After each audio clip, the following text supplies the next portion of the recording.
Welcome to another episode of Done is Better Than Perfect. I'm your host, John Grubbs. Welcome to the show.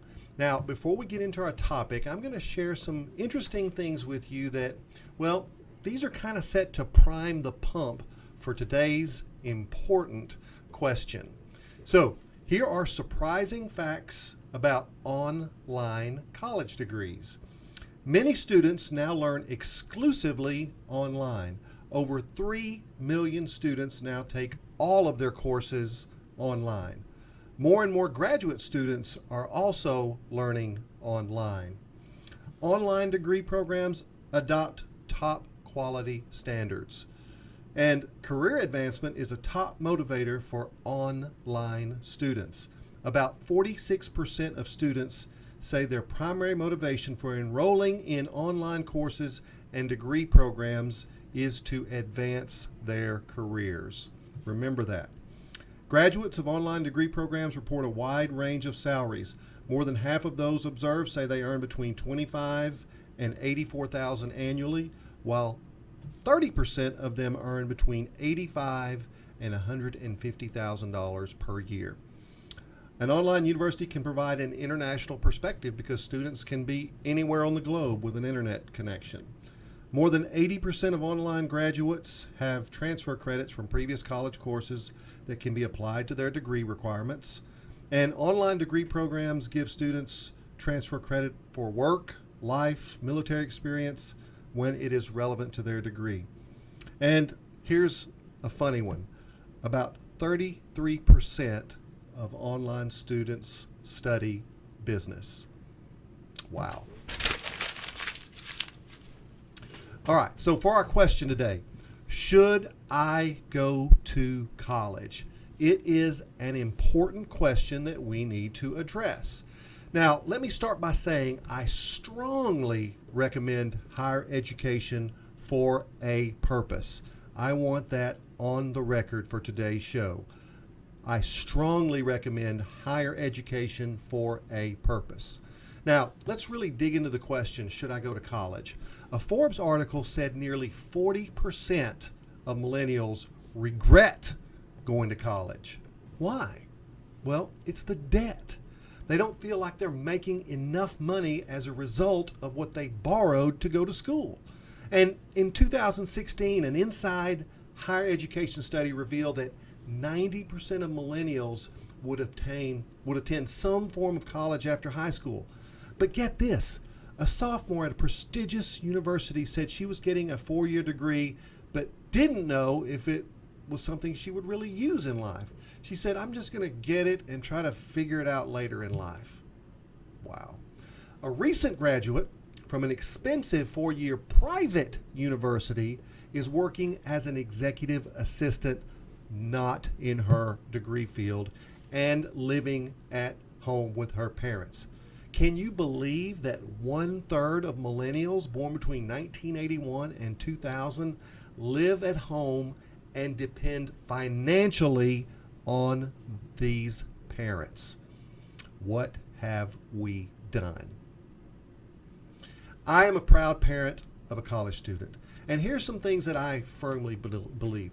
We need to stop saying, get educated and it will all work out for you. We need to start saying, go to college to get a job. There is a difference between getting educated and it will all work out for you and go to college to get a job. Education for the sake of education is not working. Millennials are simply throwing a dart at a board to pick a degree plan.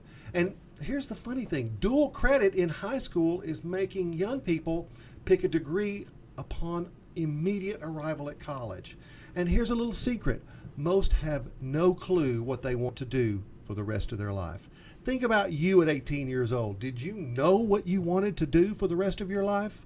And here's something else interesting. Chasing a diploma is not the same as chasing a job or career.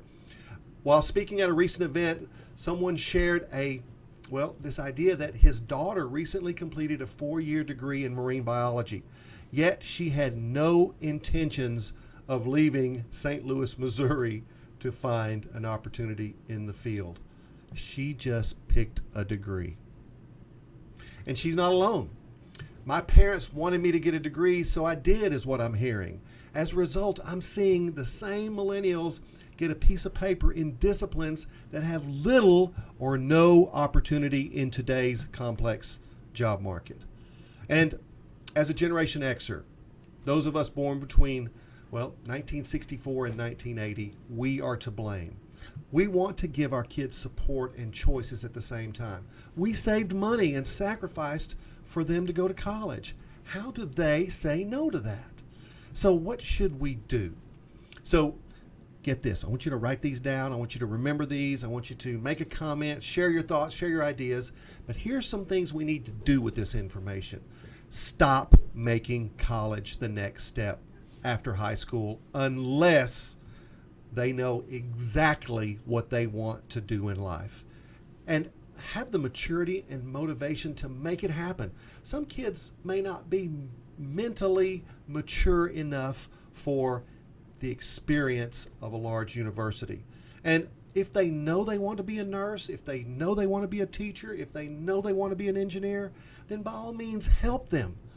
But here's the thing, I know this is tough love, but we need to let them discover the need for the right higher education. And this may not happen at 18 years old, at 19 years old, at 20 years old. They may need to have a crappy job after high school. This just might motivate them to find self-discovery. Now, Generation Z, those people born after 2000, here's some interesting things for you to know. Many of them will skip college right away after high school. This idea of linear expectations to go straight to college, well, I think Generation Z is going to break that mold. And people say, why? Why are they not going to just go straight to college? Well, here's what they're saying. Here's what the research is saying. Costs have outgrown the benefit for colleges and universities. They see shorter, non-traditional ways to gain skills for work. If you're interested in what that might look like, look up Mission U. Just Google Mission U and you will see what they are seeing. And here's something else about Generation Z. They believe that there's new jobs out there that haven't been invented yet that they may be interested in. And Generation Z, they may believe that their work will pay for college if they need it, or I can do an online degree if I need it. Or, the parents of these young people are changing too. The gig economy is going to change how we all see higher education. So what does this all mean? Times are changing. Universities have a big problem coming. A shortage of skilled workers is creating very high-paying jobs. And don't get discouraged when young people, they don't take this linear path. Skills will create the new middle class. Skilled jobs will create the new middle class. Remember that. And don't think educated, think technologically prepared. At the core, it is technology, not information, that is changing the world. Most jobs that require education are now being replaced with jobs that require technicians. So don't think educated, think technologically prepared. So here's the bottom line. Encourage young people to go to trade school.